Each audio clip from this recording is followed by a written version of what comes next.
So text 84, this Chaitanya Charitamrita Adi Lila, chapter 7, Lord Chaitanya and 5 features, and we're doing text 84, right? Yes, Prabhu. Okay, all right. Let me start reading. What?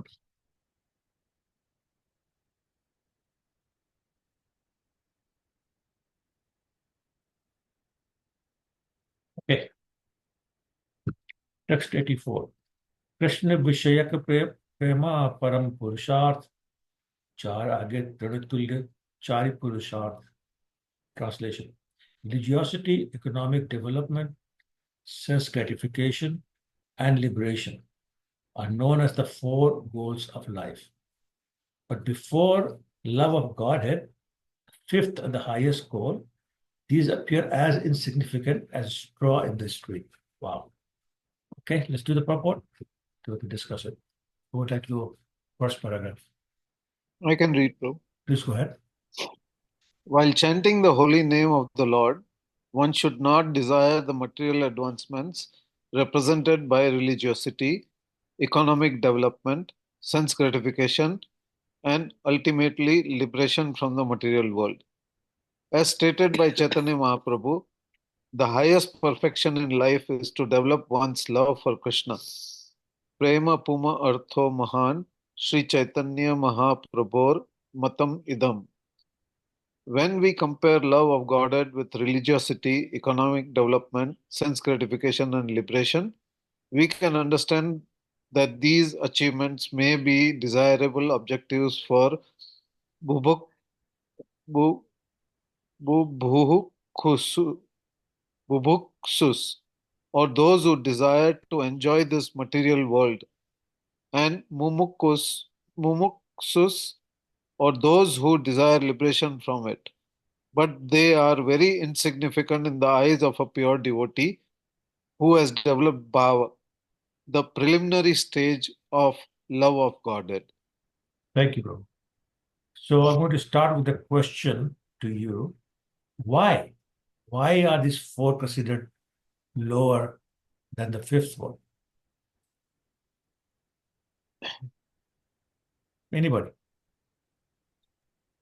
So fifth one is the highest goal of life because uh, the goal of the human being is to serve Lordship, serve Krishna. That's the biggest goal of life. That should be Satchitananda and Vigraha. It goes there too as well. Okay, To be you're blissful right. and to be. But I'm talking about specifically why these four, which are, Purusharth after all, this is the goal of life. Why are they less, insignificant less? They don't have love for the Godhead. I'm sorry, say again? They don't have love for Godhead. Right. So basically, they're selfish. Yes. It's about the person. I want to be religiously advanced. I want to have more money, economically advanced. I want to have, more gratification, and I want to get liberation, so I don't have to worry about the miseries. It's all about I, which is always insignificant compared to what is all about Krishna. And that's the main reason why these four are considered insignificant. It says Taratulya, which means like straw on the street compared to love of Godhead. Because love of Godhead means try to please Krishna. Other four mean we try to please us. So one is sense gratification as a matter of fact, and selfish. Other is for the sense gratification of Krishna and not selfish. Okay. Let's do the next paragraph, please.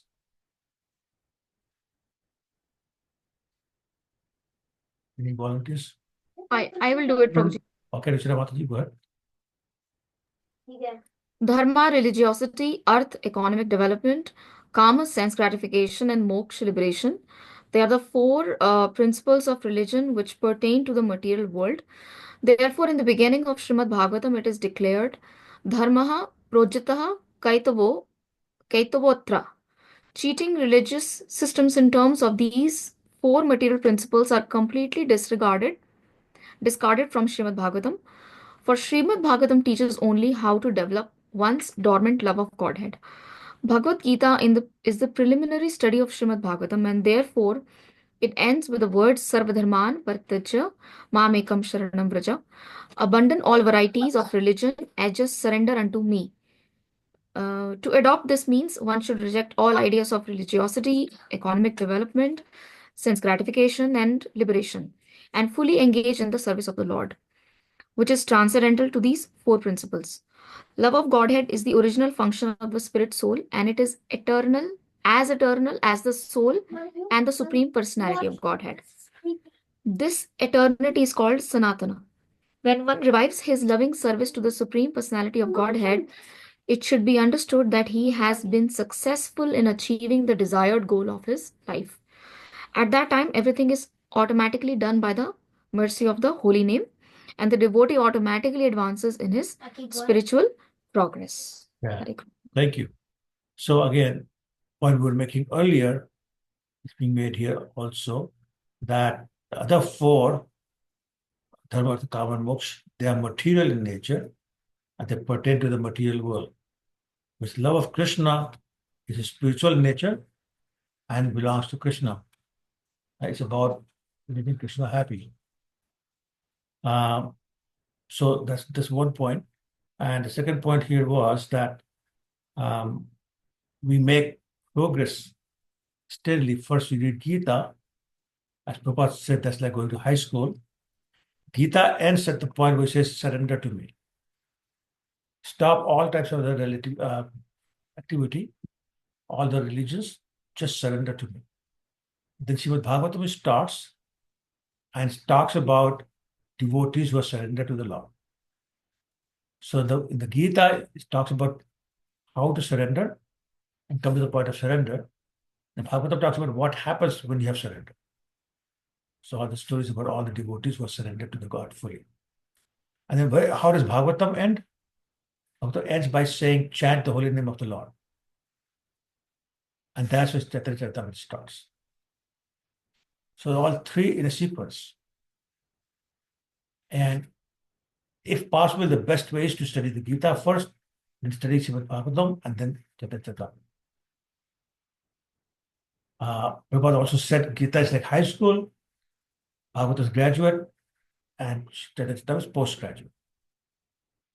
So right now you're all preparing for your PhD, studying Charitamrita. Okay? And that's why we say it's heavy, but I think we can go through this. Okay, so that was one point. The second point being made here was, what is Sanatan? Sanatan is something that's eternal. And there are two entities we say are eternal. The soul and the super soul of Supreme Personality of Godhead. So anything that relates to the relationship between soul and super soul of Supreme Personality of Godhead is Sanatan. So Sanatan Dharma means understanding the duty of one Sanatan entity, which is soul, with the other Sanatan entity, which is Supreme Personality of Godhead, Krishna. That is Sanatan Dharma. And that's why Sanatan Dharma is not material in nature. It's not of this material world. It's about the spiritual. We're talking about the transcendental relationship. It's above the selfishness that exists in the material world. Okay? In Sanatan Dharma, it's not about you, it's about Krishna. Anything that's worldly religion is all about you. How can you make progress? How can you have more disciples? How can you become richer? How can you get moksha? All those things are personal for you. Therefore, of this world. Therefore, not the same level. So the four Purusharthas, therefore, are considered like a straw on the street compared to Sanatana Dharma, or love of God. Is that clear? Okay. This 285. Pancham Purusharth, Prema Nandamrita Sindhu, Mokshadi, Anandajar, Nahe Ek Bindu. So same point being repeated here. For a devotee who has actually developed power, the pleasure derived from dharma, artha, kama, and moksha are like a drop in the presence of the sea. That's the difference. One drop of seawater and the sea. You see the difference. Krishna namere phal प्रेम सर्व शास्त्र कहे भाग्य से ही प्रेम तो my करिल उदय. The conclusion of all revealed scriptures is that one should awaken his dormant love of God. You're greatly fortunate to have already done so. So who's saying this? Krishnadas Kaviraj is saying to us. No, no, No. no. Okay. This is a dialogue going on between Prakashanand Saraswati and Lord Chaitanya. Right? So here Lord Chaitanya is saying, this is what my Guru told me. So effectively this verse is the Guru of Chaitanya Mahaprabhu speaking to Chaitanya Mahaprabhu. But Chaitanya Mahaprabhu is narrating it. So his Guru told him that all the scriptures tell you to revive your dormant love of Godhead, and because you've done it, you're very fortunate. Okay? 87. प्रेमार स्वभाव करे चित्त तनु क्षोभ कृष्णेर चरण साथ प्राप्ते उपजाए लोभ. It is a characteristic of love of Godhead that by nature it induces transcendental symptoms in one's body and makes one more and more greedy to achieve the shelter of the lotus feet of the Lord. So Chaitanya Mahaprabhu is explaining now Prakashanand Saraswati that is the characteristic of love of God that you develop this transcendental symptom, sattvic vikar. It makes one more and more greedy to achieve shelter of the lotus feet of the Lord. So the desire to achieve the lotus feet of the Lord increases like crazy. And other symptoms manifest. What are some of the symptoms of ecstatic love of God in a person?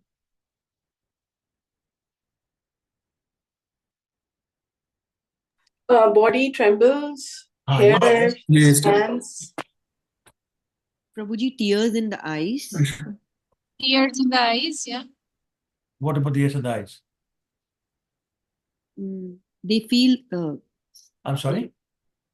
Prabhuji, one thing they feel, separation, and also, that they are very limited. They are not doing enough. Those kind of feelings. Right. But we are asking what are the symptoms manifested when somebody develops love of God? They say like torrents of rain. That's how Mahaprabhu had tears. They just came out Yes. rather than flowing down. You had mentioned that once. Yes. But there are others we talked about. How was Lord Chaitanya behaving that Prakashananda was criticizing? I think he was fainting when he used to see Yes. Jagannath. He used to Yes. cry. He used to shout Krishna, and then again he would faint. Then again he would get up, and then again he would faint. Yes. What else? There are 8. So the hair standing on end, laughing like a madman, jumping, dancing like crazy. Right? We talk about tourists of train coming, perspiring. Okay, so those are some of the symptoms of a person who has achieved love of Godhead. Okay, is that okay?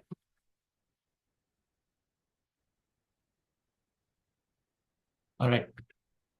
Text 88. प्रेमार स्वभावे भक्त हासे कांदे गाए उन्मत्त हो या नाचे उठी उठी धाए. When one actually develops love of Godhead, he naturally sometimes cries, sometimes laughs, sometimes chants, sometimes runs here and there, just like a madman.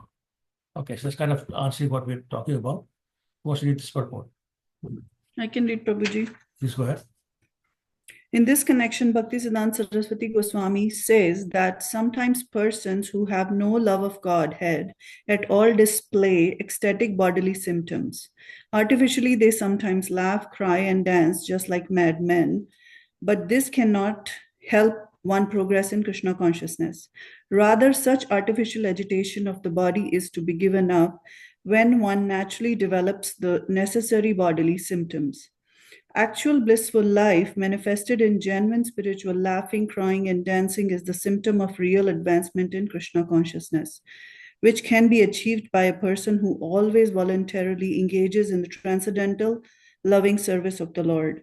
If one who is not yet developed imitates such symptom artificially, he creates chaos in the spiritual life of human society. Okay.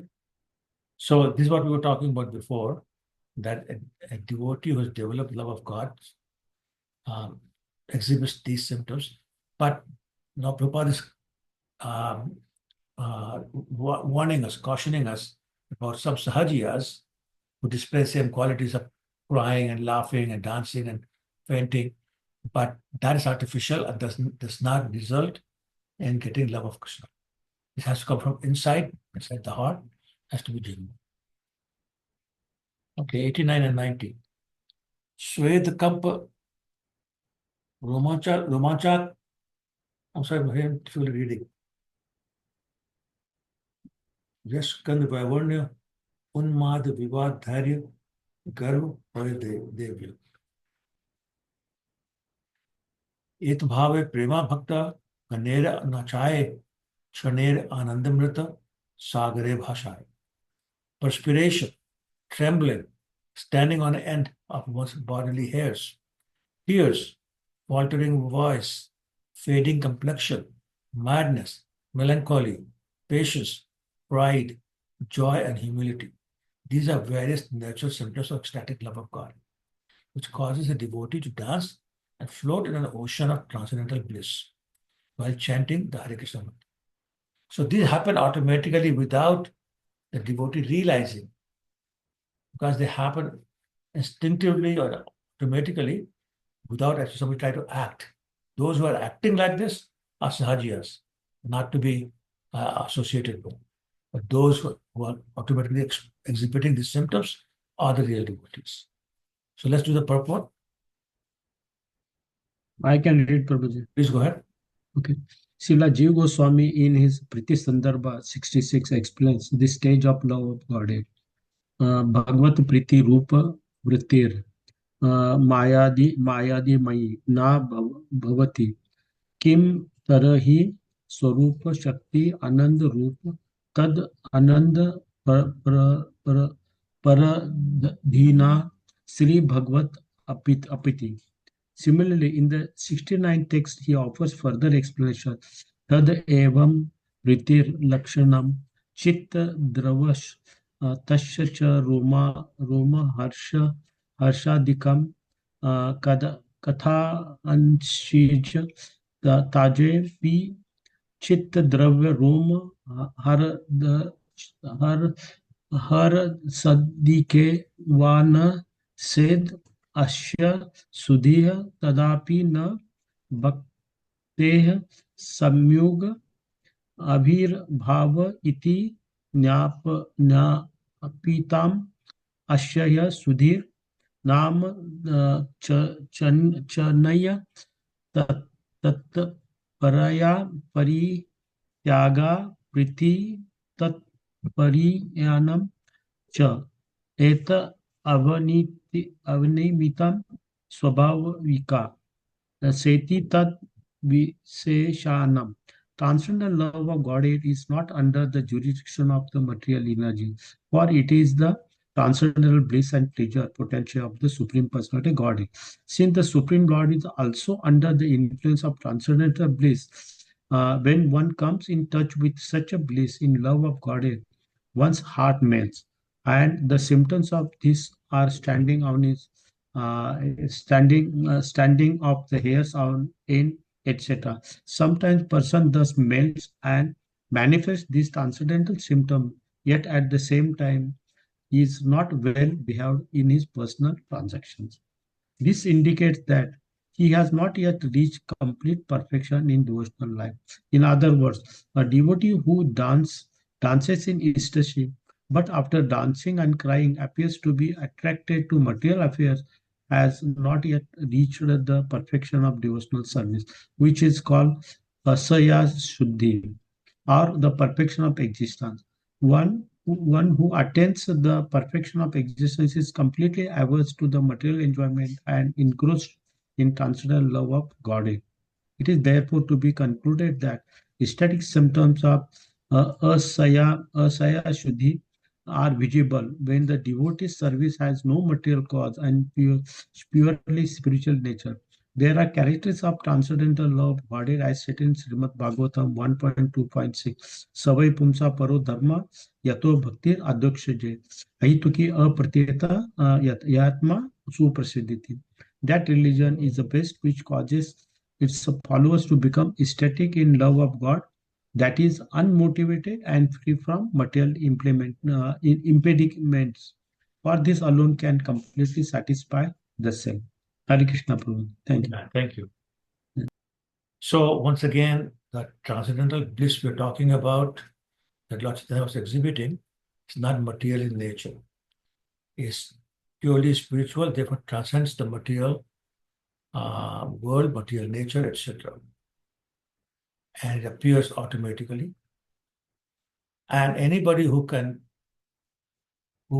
develops love of Godhead starts to exhibit these symptoms. And Prabhupada is saying that sometimes you see that somebody is manifesting these symptoms, but they're still involved in material things and they're attracted to material things. Those material desires are still there. And Prabhupada is saying that means this person has not reached the stage of what's known as Ashaya Shuddhi. Ashaya means basically your intentions and what you exist for. Now, what is in your heart? That means that has not been purified yet. Prabhupada calls it perfection of existence. So once a person has achieved the Ashaya Shuddhi, then they become averse to material enjoyment. Then material enjoyment doesn't mean anything to them. They're not interested. As Yamunacharya said, that when I think of sex life, I spit at the thought. Because he's reached a stage where that sexual activity is disgusting, and therefore no attraction for it. And as it says, that person becomes completely averse to material enjoyment. But you have to come to that stage, Ashaya Siddhi. And Prabhupada explains later on that, again, the process is chanting the holy name of the Lord without offenses. Okay. Any questions? 91. भाल होले पायले तुम्हें परम पुरुषार्थ तुम्हार प्रेमिते आमी होइलाव करता. Again, the Guru speaking. It's very good, my dear child, that you have attained the supreme goal of life by developing love of Godhead. Thus, you have pleased me very much and very much obliged to you. Okay, let's read the purport. I can read, Prabhuji. But According to the revealed scriptures, if a spiritual master can convert even one soul into a perfectly pure devotee, his mission in life is fulfilled. Srila Bhakti Siddhanta Saraswati Thakur always used to say, even at the expense of all the properties, temples, and mathas that I have, if I could convert even one person into a pure devotee, my mission would be fulfilled. It is very difficult, however, to understand the science of Krishna, what to speak of developing love of Godhead. Therefore, if by the grace of Lord Chaitanya and the spiritual master, a disciple attains the standard of pure devotional service, the spiritual master is very happy. The spiritual master is not actually happy if the disciple brings him money, but when he sees that the disciple is following the regulative principles and advancing in spiritual life, he is very glad and feels obliged to such an advanced disciple. Yeah, so it's all about the ability to follow the four regulative principles and advance in their spiritual life. That is what a spiritual master's goal is, that his disciples do that. Prabhupada always say, chant the holy name of the Lord purely and follow the four regulative principles. You will go back about Godhead, meaning you will have developed love of God. And it's a quality of the spiritual master. So it says he feels obliged when one of his disciples advanced in this matter. That's the humility there. Like, it's not looking for a disciple bringing money to him, disciple bringing cars and other properties to him. But when a disciple develops spiritual life, he feels very obliged and very happy. 92. Nacho gao bhakt sange karo sankirtan, Krishna naam upadeshit tar sarvajan. My dear child, continue dancing, chanting, and performing sankirtan in association with devotees. Furthermore, go out and preach the value of chanting Krishna Nam. For by this process, you'll be able to deliver all fallen souls. Interesting.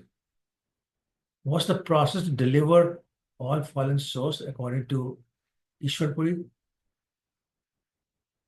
He says, continue dancing, chanting, and performing Sankirtan in association with devotees. Go out and preach the value of chanting Krishna. That's all. And that's exactly what Chaitanya Mahaprabhu was doing when he ordered all his associates to go out and preach door to door. And we know many stories about Lord Nityananda and Haridas Thakur doing exactly that. So when Prabhupada said we should go out and chant, go door to door, shop to shop, meet people, and give them Krishna's name. That's all he requires. That's what Ishwar was saying, same thing. Okay, let's do the purport. Any takers? Would somebody like to read? I can. Nobody. Yes, Prabhu, I can read, Prabhu. Okay, please go. It is another ambition of the spiritual master to see his disciples not only chant, dance, and follow the regulative principle, but also preach the Sankirtana movement to others in order to deliver them, for the Krishna consciousness movement is based on the principle that one should become as perfect as possible in devotional service oneself and also preach the cult for others' benefit. There are two classes of unalloyed devotees, namely Goshtiyanandis and Bhajantiyanandis. Bhajantiyanandis refers to one who is satisfied to cultivate devotional service for himself. And Goshtiyanandi is one who is not satisfied simply to become perfect himself but wants to see others also take advantage of the holy name of the Lord and advance in spiritual life. The outstanding example is Prahlad Maharaj. When he was offered a benediction by Lord Narsimhadev, Prahlad Maharaj said, Naivo duje para duratiyaya vetaranyas tvad virya gayana mahamrita magna chitta. सोचे ततो विमुख चेतस इंद्रियार्थ माया तुखाय भरम udva hato vimudan. My dear Lord, I have no problem and want no benediction from you because I am quite satisfied to chant your holy name. This is sufficient for me because whenever I chant, I immediately merge in an ocean of transcendental bliss. I only lament to see others bereft of your love. They are rotting in material activities for transient material pleasure and spoiling their lives, toiling all day and night simply for sense gratification, with no attachment for love of Godhead. I'm simply lamenting for them and devising various plans to deliver them from the clutches of Maya. Yeah. So, Prabhupada explaining that the two types of devotees, and they're both very pure devotees. Goshti Anandi and Bhajananandi. Bhajanandis sit in a corner in a forest or whatever under a tree and chant, and they're only interested in perfecting themselves. Whereas a Goshti Anandi is interested in bringing other people to Krishna. Because he feels that's a higher activity. And sometimes we talk about Krishnadhikari, Madhyamadhikari, Uttamadhikari. Sometimes an Uttamadhikari will come down to the level of Madhyamadhikari so he can preach and deliver people for the material world. And so that's considered superior activity. And Prabhupada gives the example of Prahlad Maharaj, who was given a benediction, rather asked to ask for a benediction by Lord Narasimhadev. He said, no, I don't need any benediction. I'm happy chanting, but my lamentation is about people who are not chanting, who are not attracted to you. So I'm worried about them. So please tell me what I can do for them. Don't bother giving me any benediction because I'm happy in my state of simply chanting your name for your creation. And that should be the attitude of all devotees. We're chanting for Krishna's pleasure, and Krishna wants us to deliver other people. So what can we do in terms of preaching for other people? Okay. Any questions? Okay, let's read the next paragraph, please. I can read for you. Please go ahead. Srila Bhakti Siddhanta Saraswati Thakura explains in his No, Anubhasya. sorry, you missed the previous paragraph. My dear Lord. Oh, I'm sorry. Mataji read I'm it. sorry, yes, you're right. I'm sorry. My mistake. Go ahead. No. Srila Bhakti Siddhanta Saraswati Thakura explains in his Anubhasya, a person who has attracted the attention of the spiritual master by his sincere services, like to dance and chant, with similarly developed Krishna conscious devotees. The spiritual master authorizes such a devotee to deliver fallen souls in all parts of the world. Those who are not advanced prefer to chant the Hare Krishna mantra in a solitary place. Such activities constitute, in the language of Srila Bhakti Siddhanta Saraswati Thakura, a type of cheating process in the sense that they imitate the activities of exalted personalities like Haridas Thakura. One should not attempt to imitate such exalted devotees. Rather, everyone should endeavor to preach the cult of Sri Chaitanya Mahaprabhu in all parts of the world and thus become successful in spiritual life. One who is not very expert in preaching may chant in a secluded place, avoiding bad association. But for one who is actually advanced, preaching and meeting people who are not engaged in devotional services are not disadvantages. A devotee gives the non-devotees his association but is not affected by their misbehavior. Thus, by the activities of a pure devotee, even those who are bereft of love of Godhead get a chance to become devotees of the Lord one day. In this connection, Srila Bhakti Siddhanta Saraswati Thakura advises that one discuss the verse in Srimad Bhagavatam beginning Naitat Samachare Jatu Manasapihi Anishvaraha 10.33.30 and the following verse in Bhakti Rasamrita Sindhu 1.2.255. अनासक्तस्य विषयान् यथार्हम् उपयुञ्जतः निर्बन्धा कृष्णसम्बन्धे युक्तं वैराग्यमुच्यते. One should not imitate the activities of great personalities.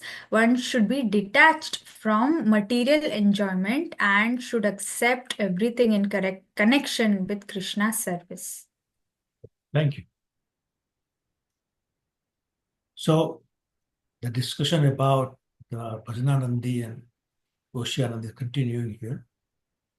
And it says that a person who has attracted the attention of spiritual master by his services and likes to dance and chant, which similarly develop Krishna conscious devotees. So, association is very important. And when it does that, the spiritual master authorizes that devotee to deliver the fallen souls. Nobody can do that on their own. In the previous verse, there was a quote, something along the lines of Shakti Vidaha. Oh, sorry. Krishna Shakti Vidaha Nahi Tar Pravarta. Without being empowered by Lord Krishna, nobody can deliver anyone. And so that empowerment is necessary, and the spiritual master who sees somebody who's advanced and is participating in the activities of chanting and dancing and has developed Krishna consciousness in a proper way, he empowers them to go out and preach to the people in general and have the ability to convert them into Krishna consciousness. And it says here that one who is actually advanced would preach to people in general. One who's not would probably hide and pretend to be a great devotee like Haridas Thakur, who chanted alone. So Haridas Thakur, until until Lord Chaitanya gave him the order to go preach door to door, was a bhajananand thing. But it was different kind of bhajananand. They should not be misunderstood. And anybody who tries to copy him just because say, oh, that's Thakur chanted 192 rounds, 22 hours a day, I'm doing just that, what's the problem? The problem is, where is your mood? And are you actually doing it properly? Are you actually doing it without material motivation? Have you actually won over your material desires? Then it's okay. You're simply pretending, that is not it. Imitating a great soul is never recommended. Following the footsteps of great soul is recommended. So that distinction has to be remembered at all times. Okay. So a pure devotee can bring other people to Krishna. Others are going to find it very difficult. This becomes simply a show. And Prabhupada is also saying that the person who has actually made advancement would develop what's called Yukta Vairagya, as described by Rupa Goswami in the Nectar of Devotion. And he says, the person does not reject anything, but uses everything in the service of Krishna without becoming attached to them. So when you without becoming attached, you're using material things in the service of Krishna, and that is called Yukta Vairagya. Seeing everything in relation to Krishna is called Yukta Vairagya. And that is recommended process. Okay. Any questions?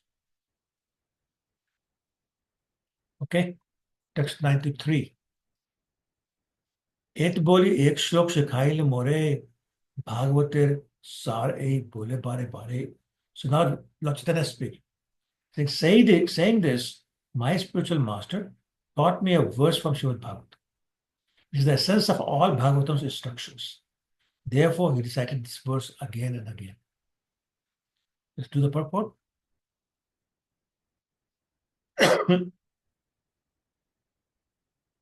I can read, Prabhuji. Please go ahead, Mataji. This verse from Srimad Bhagavatam 11.2.40 was spoken by Sri Narada Muni to Vasudev to teach him about Bhagavad Dharma. Vasudev had already achieved the result of Bhagavad Dharma because Lord Krishna appeared in his house as his son. Yet, in order to teach others, he desired to hear from Sri Narada Muni to be enlightened in the process of Bhagavad Dharma. This is the humbleness of a great devotee. Yeah, so this is a very important point. Sometimes we talk about Arjun. Arjun was a pure devotee. He was close associate of Krishna. How could he come under that illusion that he's expressing in chapter 1 and beginning of chapter 2? And the answer is Krishna created that situation for our benefit. So that is why Arjuna was put in that illusion, and he started talking about his relatives and killing and not killing and all those kind of things, like a materialistic person would. But he wasn't really affected. He would not have been affected had it not been Krishna's desire. So this whole thing was being done for our benefit. Similarly, there are many other examples where Krishna does things, tests devotees for our benefit. All the stories we hear about Prahlad Maharaj, Dhruv Maharaj, Pandavas were put in so much difficulty.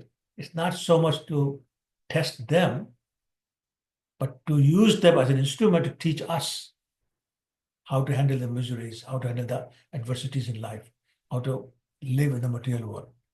So same thing Lord Chaitanya is saying, or rather describing the verse where Vasudeva is acting like that. He is already a self-realized pure devotee. Otherwise, Lord Krishna would not appear as his son. But still he wants to know, not for his benefit, but for our benefit. So what is that verse that Narada Muni told him? Comes from 94. Evam vritas supriya nam kutya jitanuraga dutta uchyahi hasati atha. I'm sorry, the light is very bad here today. Rodati roti gavati unmad van utyati lok bhaya. When a person is actually advanced and takes pleasure in chanting the holy name of the Lord, is very dear to him, is agitated and loudly chants the holy name. He also laughs, cries, becomes agitated, chants just like a madman, not caring for others. So we talked about this, that symptoms that get manifested in a pure devotee. 95-96.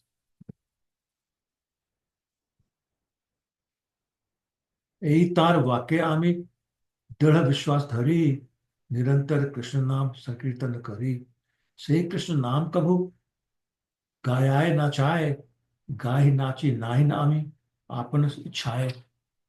I firmly believe in these words of my spiritual master, and therefore I always chant the holy name of the Lord, alone and in the association of others, of devotees. That holy name of Lord Krishna sometimes causes me to chant and dance, and therefore I chant and dance. Please do not think that I intentionally do it. I do it automatically. So once again, no outside effort required, no extra endeavor required. This happens automatically when we develop this kind of love for Krishna, and the case in chanting the holy name of Krishna. So let's read the purport, the long one, but I think it's very, very interesting. So please, somebody start.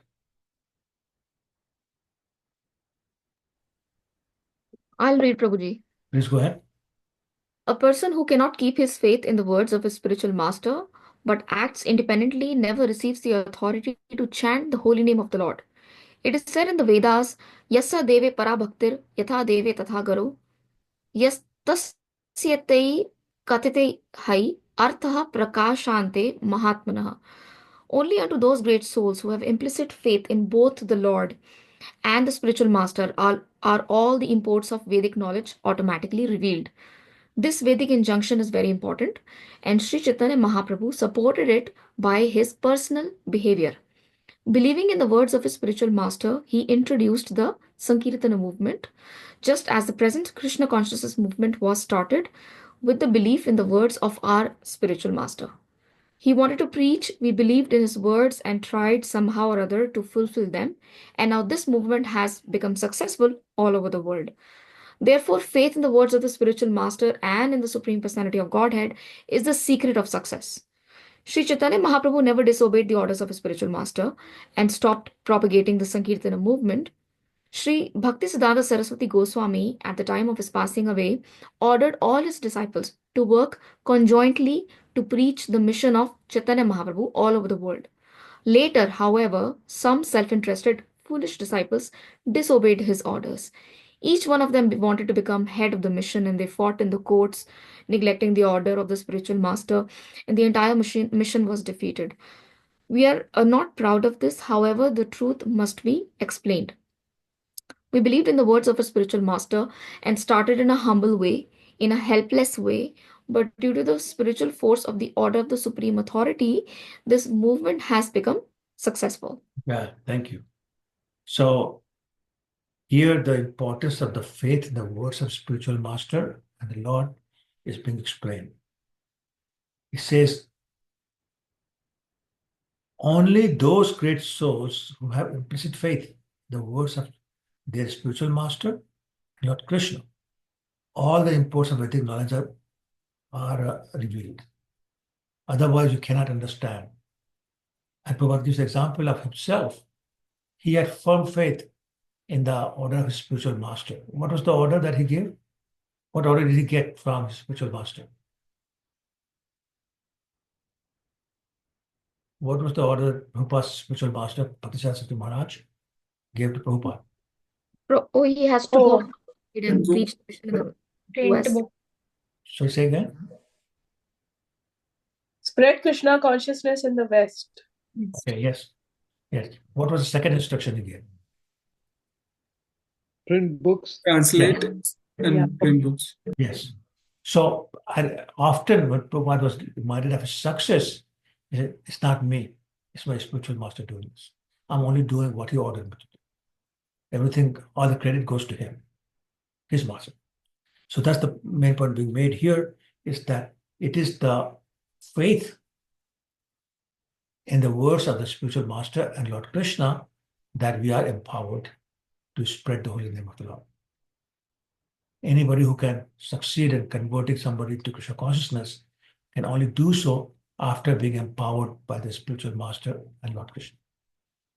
That empowerment comes only to those who have firm faith in their spiritual master and Lord Krishna and their words. And the God talks about what happened in Gaudiya mission. Because my family comes from Gaudiya Math, so we were quite aware of what was going on. And it was really nasty, very ugly what was going on. And at that time, Gaudiya mission was divided into 3 parts with 3 different heads, and things just went downhill from there. So Prabhupada was explaining that because he had the faith, he achieved success in spreading the holy name all over. Now we know literally every nook and corner of the world, people know about Krishna, and the Hare Krishna mantra is chanted there. Prabhupada's books translated in 75 different languages. Just Gita alone, 550 million or more have been distributed around the world. So that's great success. But Prabhupada is saying, not my credit. Give credit to my spiritual master and Lord Krishna, Lord Chaitanya. All right, let's do the next paragraph.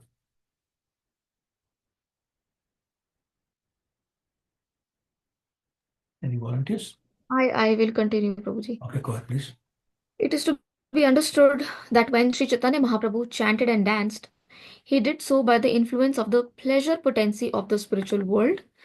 Sri Chaitanya Mahaprabhu never considered the holy name of the Lord to be a material vibration, nor does any pure devotee mistake the chanting of the Hare Krishna mantra to be a material musical manifestation. Lord Chaitanya never tried to be the master of the holy name. Rather, he taught us how to be servants of the holy name. If one chants the holy name of the Lord just to make a show, not knowing the secret of success, he may increase his bile secretion, but he will never attain perfection in chanting the holy name. Sri Chaitanya Mahaprabhu presented himself in this way: I am a great fool and do not have any knowledge of right and wrong. In order to understand the real meaning of Vedanta Sutra, I never followed the explanation of Shankara Sampradaya or Mayavadi sannyasis. I am very much afraid of the illogical arguments of the Mayavadi philosophers. Therefore, I think I have no authority regarding their explanations of Vedanta Sutra. I firmly believe that simply the chanting of the holy name of the Lord can remove all misconceptions of the material world. I believe that simply by chanting the holy name of the Lord, one can attain the shelter of the lotus feet of the Lord. In this age of quarrel and disagreement, the chanting of the holy names is the only way to liberation from the material clutches. Very good. Powerful, powerful, so powerful. So, first of all, a devotee who's manifesting these symptoms is not under the clutches of material energy. Rather, it's being controlled by spiritual energy. That's the energy the Lord is also controlled by when he allows it. Similarly, Lord Chaitanya never tried to be the master of the holy name. Rather, he taught us how to be the servant of the holy name. Anybody who makes a show, not understand the secret of the success, will never attain perfection, which is the love of God. At one point in time, Lord Chaitanya said, anybody, you can chant for millions of lifetimes, but if you don't develop the qualities of humility, you'll never achieve love of God. So it's not just chanting, it has to be chanting without offenses and in the proper mood after Radha Vishnu nature, the Roli Vasashvama, Amani Naman, and Kirtanya. That has to be there. Otherwise, the love of Krishna will not be developed. A very interesting point being made here is anybody who makes a show of chanting may increase his bile secretion. And that's it. But that will never get love of Krishna. I talk about humility. Lord Chaitanya, the Supreme Personality of Godhead, is saying, I'm a great fool. I don't know the difference between right and wrong. There's so much humility there. Right? And he says, I never could understand the explanations by Shankaracharya. So I don't follow them either. He says, I'm very afraid because I don't understand what they're saying. They sound very illogical to me. So I don't want to get involved. It's nice, and nice way saying, I don't want to get involved in this discussion. And it's a waste of time. And he says, I know one thing. If I chant the holy name of the Lord, any misconception I have about this material world will be removed without any extra endeavor. Simply chanting will do it for me. Nam Prabhu will help. And at the same time, the holy name will also put me under the shelter of the holy name. Shelter of the Lord Krishna. So that surrendering, that achieving the shelter of Krishna, comes simply from chanting the holy name of the Lord purely. Okay, there is no misconception left, which means everything is temporary in the material world. Not supposed to go for that. Go for what's eternal, with love of Krishna, and the shelter of Krishna, you'll be able to do that. Okay. Any questions or comments? Yeah, Prabhuji, I have a question. So, how to understand the master of holy name, and the servant? Yeah. So yes. basically, when you're taking shelter of the holy name, you're saying you take shelter of only somebody who's superior, right? You won't take shelter of a 2-year-old child, right? He's not superior. He can't protect you from anything. If you're very, very hungry, you will not take shelter of a very poor man who doesn't have anything to eat themselves. So shelter simply implies that take shelter of somebody who is considered superior. So therefore, taking shelter of holy name means holy name of the Lord being identical with the Lord himself is superior to us. We are servants and they're the Lord, whether you talk about the holy name or the Lord himself. And it's those people who try to say, Krishna, get this for me, Krishna, get that for me. Using Krishna as the order carrier as if Krishna is a servant, they're treating him as the servant. I said, that never goes. And I never did that. Okay, so you're not using holy name or the Lord himself for your satisfaction of your material desires. That's considering him as your servant. Thank you, Prabhuji. Sure. Anybody else? Prabhuji, two things I want to say. One Sure. is kind of a question, one is a comment. Okay. In the last couple of weeks, I got to know when somebody starts doing bhakti and at the initial stage, even for a beginner, the Radharani thinks that, oh, he's a better devotee than I am. So that's the level of humbleness I heard in one of the lectures.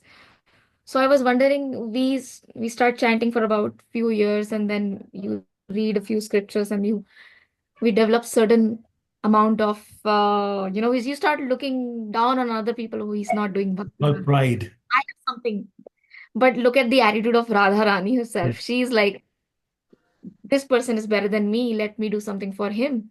Yeah. Because he's trying to take shelter of Krishna. Yeah. Sorry. Go ahead. I'm sorry. Go ahead. Yeah. So this is an eye opener for me. So Yeah. Absolutely. Yeah. There's a very So quickly we develop this ahankar of ego That's of right. doing something, and then look at like she's a Shiromani of bhakti, and look at her, how's her attitude. That's right. Right. Yeah. And second thing, I had a question. Now here Dhruv Maharaj chanted Om Namo Bhagavate Vasudevaya given by Narad Muni, and he attained God in 5 months. So I was hearing a lecture by Haladar Swamiji on Sharanagati. Therein he mentions, as we take the shelter of the holy name and we chant Hare Krishna Mahamantra. So what some people think, because they're at the initial stage, that Dhruv Maharaj attained God in 5 months by chanting Om Namo Bhagavate Vasudevaya. So what he will do is, he'll do his 16 rounds of Mahamantra, but then he'll do 2 rounds of Om Namo Bhagavate Vasudevaya as well. So this is not complete surrender. Because you have to totally surrender unto the holy name, not any other mantra, not even Om Namo Bhagavate Vasudevaya. Like you have to go by what your spiritual master says. Chant one mantra, उसी को गांठ बांधना है और कुछ नहीं बोलना है. ओम नमो भगवते वासुदेवाय बोलने की भी जरूरत नहीं है. Only Hare Krishna Mahamantra. So this is a kind of question because I do it. So since I have started bhakti, in the morning I recite a few mantras before I start my chanting, and then I do my 16 rounds. So I do Om Namo Bhagavate Vasudevaya 3 times. Then I do कृष्णाय वासुदेवाय हरे परमात्मे, जो श्रीमद् भागवतम का जो main श्लोक है, आपको पता होगा, श्री कृष्णाय वासुदेवाय हरे परमात्मने प्रणतः क्लेशनाशाय गोविंदाय नमो नमः. So is it right? This is a question from my end. Is it good, or should I only chant the Mahamantra? Right. So all these mantras are in regards to Lord Krishna. Therefore, they're not invalid and there's no harm. However, Lord Chaitanya said the mantra for the age of Kali is the Mahamantra, Hare Krishna, Krishna Krishna, Hare Hare, Hare Ram, Ram Ram, Hare Hare. And if you have full faith in that, then you feel no need for any other mantras. You're doing it perhaps because you think there might be something lacking in the holy name, or the Hare Krishna Mahamantra. Therefore, I need to substantiate it, supported by all these other mantras. So none of the mantras you're doing are, not valid. They're all valid, but there's no need for it. Om Namo Bhagavate Vasudeva was the mantra for Satyuga. Hare Krishna mantra is the mantra for Kali Yuga, as recommended by Lord Chaitanya. Like the other mantra, it also comes from the spiritual world. That's the mantra the gopis sing when they do ras dance with Krishna and Radha. And there are many verses that support the power of Hare Krishna Mahamantra in the age of Kali. So I wouldn't say you are wrong to do that. I would say it's not necessary to do that. And I don't know if that answers your question or not. Maybe total shelter means only the Mahamantra. Yeah, I mean, मेरे तो गिरधर गोपाल दूसरों न कोई. That applies to the name also. And Prabhuji, one more question before Sure. we proceed. वो बोलते हैं ना, कराग्रे वस्ते लक्ष्मी कर मध्य सरस्वती कर मूले तु गोविंद प्रभाते कर दर्शनम. ऐसे नमस्कार करने की जरूरत नहीं है मॉर्निंग में. To be honest with you, I don't know that verse, but once again, go back to the same point. Only mantra you need is Hare Krishna Mahamantra in the age of Kali. So you can say, well, what about other bhajans that all these pure devotees have written? Thomas Thakur, Bhaktivinoda Thakur, Lochandas Thakur, Krishnadas, so on and so forth. So many pure devotees, so many bhajans, they're not Hare Krishna Mahamantra. That is true. But all those are supplementary in the sense that they tell you the realizations of these pure souls. So they share the pure realizations of the pure souls, your purity in your heart increases. And therefore the quality of chanting Hare Krishna Mahamantra increases. So the only reason we chant other bhajans is to purify ourselves even more. But the ultimate goal is to come to a point where we able to chant purely. So we can do that simply from chanting Hare Krishna Mahamantra, or we can support it by things like deity worship, association, reading the books, and reading the bhajans, understanding the realizations they have, that the expression in the bhajans, to purify ourselves. All that is valid, all that is okay. But the most potent thing is the Hare Krishna Mahamantra in the age of Kali. Okay, Prabhuji. Yeah, you answered my question. Okay. Yeah. Anybody else? Okay. So let's read the next paragraph then. Shall I read, Prabhuji? Please go ahead. Sorry for joining late. No, come. It's okay. By chanting the holy name, Lord Chaitanya continued, I became almost mad. However, after inquiring from my spiritual master, I have come to the conclusion that instead of striving for achievement in 4 principles of religiosity, dharma, economic development, artha, sense gratification, my God. Sorry, Prabhuji, I have to discontinue. My iPad failed. Okay, no problem. No screen blocked. So anyway, I'll just finish it for you. It is better if somehow or other one develops transcendental love of God. That is the greatest success in life. One who has attained love of God dances by his nature, not caring for the public. This stage of life is known as Bhagavad Gyan, or the life of a devotee. So again, same point is being made. That's all about developing love of Krishna. The purpose of doing anything is to develop love of Krishna. If anything we do does not develop our attraction or increase our attraction for Krishna or his name, it's a useless activity. Consider it as an unearth. So only thing that we're supposed to be doing is that increases our love of Krishna. And has to be automatic, not artificially manifested like the Sahajias do. And when we can do that, it is stage what's known as Bhagavad Gyan. I'm sorry, Bhagavad Jivan, the life of a devotee. Sorry. Okay, next paragraph. Can I read, Prabhuji? Yeah, please go ahead. Okay. Sri Chaitanya Mahaprabhu continued, I never chanted and danced to make an artificial show. I dance and chant because I firmly believe in the words of my spiritual master. Although the Mayavadi philosophers do not like this chanting and dancing, I nevertheless perform it on the strength of his words. Therefore, it is to be concluded that I deserve very little credit for these activities of chanting and dancing, for they are being done automatically by the grace of the Supreme Personality of Godhead. Thank you. So once again, Lord Chaitanya is showing his humility, and no credit to me, all the credit to Krishna. So Krishna or the spiritual master. Pure devotees never take credit for any accomplishment they have done. Like Prabhupada never took credit for spreading Krishna consciousness all over the world. Always said, whenever somebody tried to give credit, he says, no, nothing to do with me. All the credit goes to my spiritual master. I'm simply executing his order. Same thing here about Chaitanya is saying. Everything I'm doing is by the authorization and empowerment of Lord Krishna.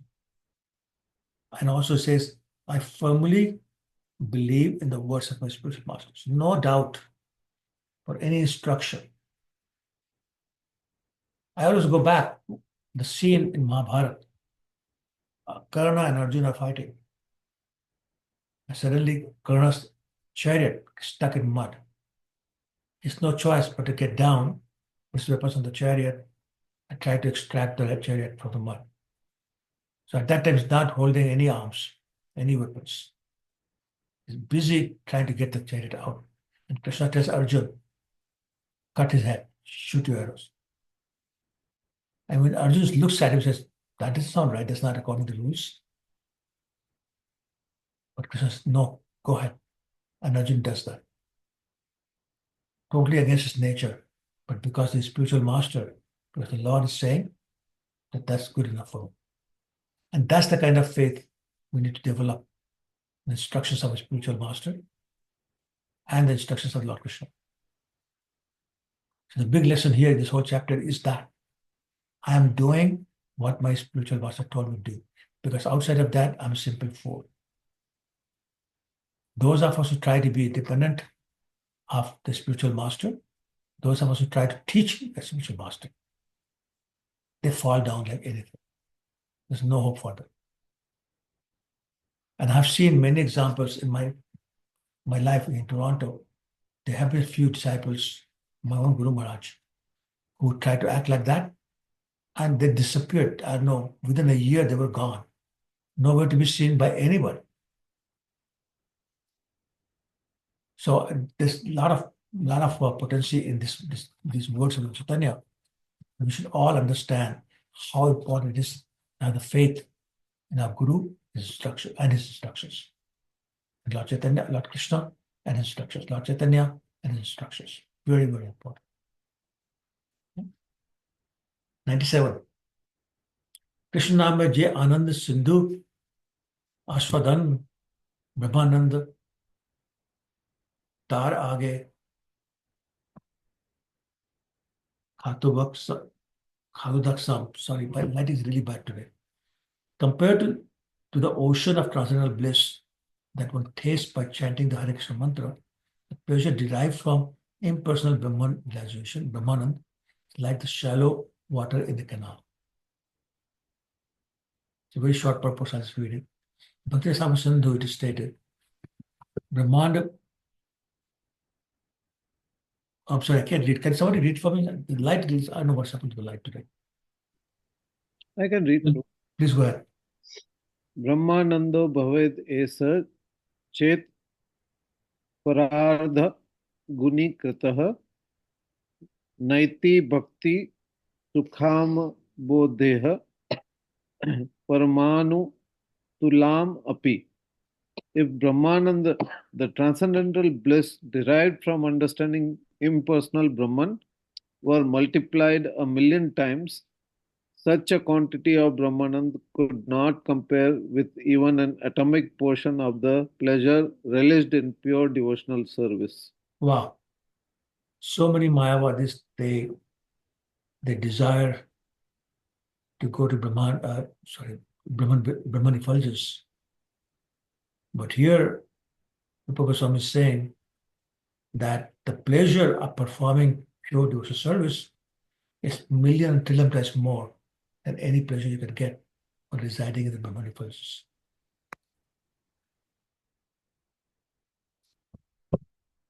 Tat Sakshat Karunabhi. I'm sorry, I just don't have the light. Somebody wants to read it? Yes, Prabhu. Go ahead. Tvat Karana Helada Vishuddhabdi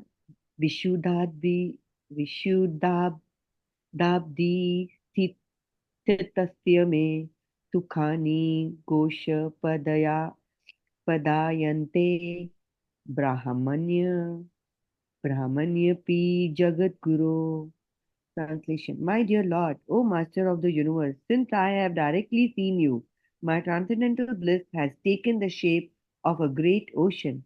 Being situated in that ocean, I now realize all other so-called happiness to be like the water contained in the hoofprint of a calf. Purport. The transcendental bliss enjoyed in pure devotional service is like an ocean, whereas material happiness and even the happiness to be derived from the realization of impersonal Brahman are just like the water in the hoofprint of a calf. This is a verse from Hari Bhakti Sudodhaya 14.36. Thank you. So again, same point is being repeated here with very nice simile, which is compare the water in an ocean, compare water in the imprint of a hoof print of a calf. There's no comparison in terms of size. So therefore, the point being made again is that the amount of pleasure one receives in performing pure devotional service is so much more, so much greater than the enjoyment one can get by merging the Brahman effulgence. It's like night and day. There's no comparison. Okay, let's do the last verse and we'll stop. Somebody wants to read text 99? Can I read, Prabhu? Please go ahead, yeah. प्रभुरामिष्टवाक्य शूनि सन्यासी गण चित्त free गेला काहे मधुरा वचना. Translation. After hearing Lord Sri Chaitanya Mahaprabhu, all the Mayavadi sannyasis were moved. Their minds changed and thus they spoke with pleasing words. Purport. The Mayavadi sannyasis met Chaitanya Mahaprabhu at Varanasi to criticize the Lord regarding his participation in the Sankirtana movement, which they did not like. This demonic nature of opposition to the Sankirtana movement perpetually exists. As it existed in the time of Sri Chaitanya Mahaprabhu, similarly it existed long before that. Even in the time of Prahlad Maharaj, he used to chant in Sankirtana, although his father did not like it, and that was a reason for the misunderstanding between the father and son. In Bhagavad Gita 7.15, the Lord says, Namam dushkritino mudhaha prapadyante naradhamaha mayaya paharta gnana asuram bhavamashritaha. Should I continue? Yes, please. Those miscreants who are grossly foolish, who are lowest among mankind, whose knowledge is stolen by illusion, and who partake of the atheistic nature of demons do not surrender unto me. The Mayavadi sannyasis are asuram bhavam ashritaha, which means that they have taken the path of the asuras, demons, who do not believe in the existence of the form of the Lord. The Mayavadis say that the ultimate source of everything is impersonal, and in this way they deny the existence of God. Saying that there is no God is direct denial of God, and saying that God exists but has no head, legs, or hands and cannot speak, hear, or eat is a negative way of denying his existence. A person who cannot see is called blind, and one who cannot walk is called lame. One who has no hands is called helpless. One who cannot speak is called dumb. One who cannot hear is called deaf. The Mayavadis' proposition that God has no legs, no eyes, no ears, and no hands is an indirect way of insulting him by defining him as blind, deaf, dumb, lame, helpless, etc. Therefore, although they present themselves as great Vedantists, they are factually Mayaya Paharta Gnana. In other words, they seem to be very learned scholars, but the essence of the knowledge has been taken away. Yeah, thank you. So, this is Prabhupada's favorite peeve, and that is that Mayavadis do so much harm to people and insult the Lord all the time. And it's a wonderful way he's putting it that Mayavadis say he has no legs, hands, cannot speak, cannot hear. They call him deaf and dumb and helpless, etc. But what is saying that cannot apply to God. And the Mayavadis are doing that. Therefore, they act like their intelligence has been stolen away by Maya. Maya aparat jnana. So that's basically what it's saying. That's who they are. In one point, Lord Chaitanya said, when a Mayavadi takes my name, I feel like he's taken a sword, cutting me by limb, by limb, by limb. That's how much he was against the Mayavadis and the Mayavad philosophy itself. You also know the story of Advaita Acharya, who was more than 50 years older than Lord Chaitanya, but had the mood of a servant. But Lord Chaitanya always treated him like his spiritual uncle, which he was, because Advaita Acharya was the disciple of Madhavendra Puri and God brother of Ishwar Puri, the spiritual master of Lord Chaitanya. So Lord Chaitanya will respect him like a guru, but Advaita Acharya wanted to be treated like a servant. And they always had this argument that Lord Chaitanya will never agree. And then finally Advaita Acharya figured out that if I act like a Mayavadi, then the Lord will chastise me and he'll treat me like a servant. So he went and started explaining Srimad Bhagavatam from a Mayavadi perspective. And sure enough, soon Chaitanya heard about this and he went to the house of Advaita Acharya, who was at that time teaching Bhagavat from Mayavadi perspective, and he jumped upon him and started beating him up. So much so that the wife of Advaita Acharya, Sita Thakurani, had to come running and saying, please forgive this old man, he will die if you keep hitting him like that. And Lord Chaitanya stopped, and Advaita Acharya said, I did it simply to get your mercy that you're hitting me now. Now please treat me like a servant, because I'm a fool otherwise. My point is that Lord Chaitanya was very much against these Mayavadis, because they literally insulted the God by saying that he's deaf, dumb, and mute, etc., etc. This is the last paragraph. Yes, Prabhu, I can read. Hey, Devjani, Hare Krishna, go ahead. Hare Krishna, Prabhu.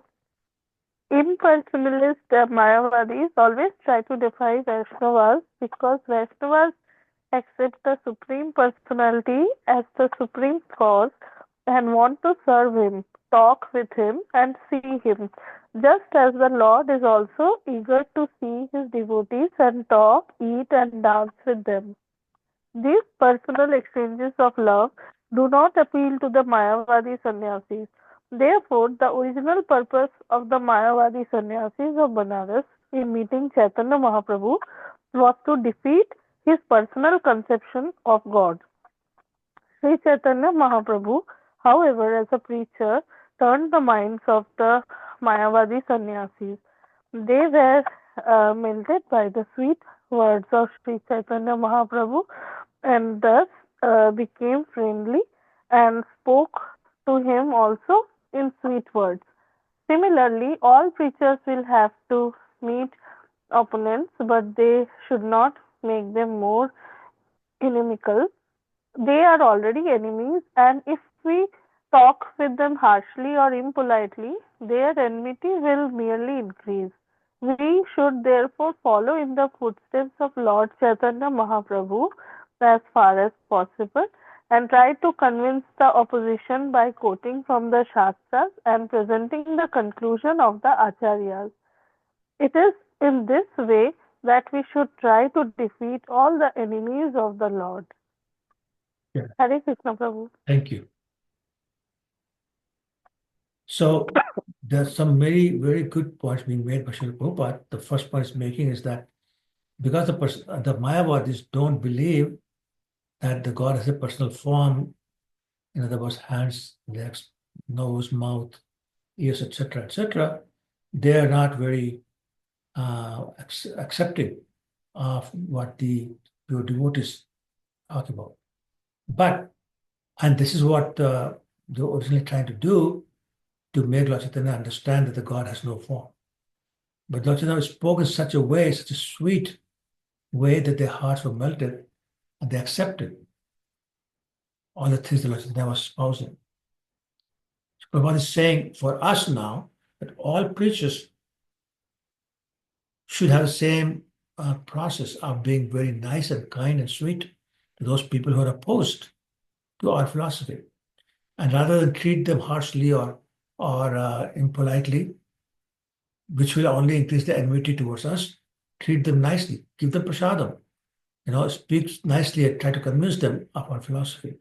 That way, even if they're not converted, at least they don't go away with more enmity towards us. And that's very important. That Prabhupada says in the end that we should try to convince them not by what I think versus what you think, but what the Shastras say and what the Acharyas have said. So therefore, don't argue on the basis of I think this and I think that. Very quickly bring it down to the level of the Shastras. Where does it say in the scripture what you say? Which Acharya said what you're saying? And then tell where the Shastras, which Shastras say what you're pointing to them and what the Acharyas have talked about. That way, the discussion remains not on a personal basis, but on a neutral basis.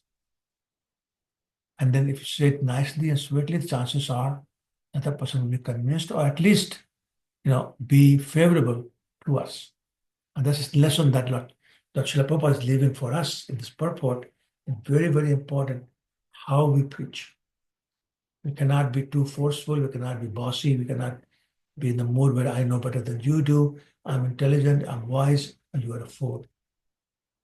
So you have to be respectable. You have to be respecting of them and their opinions.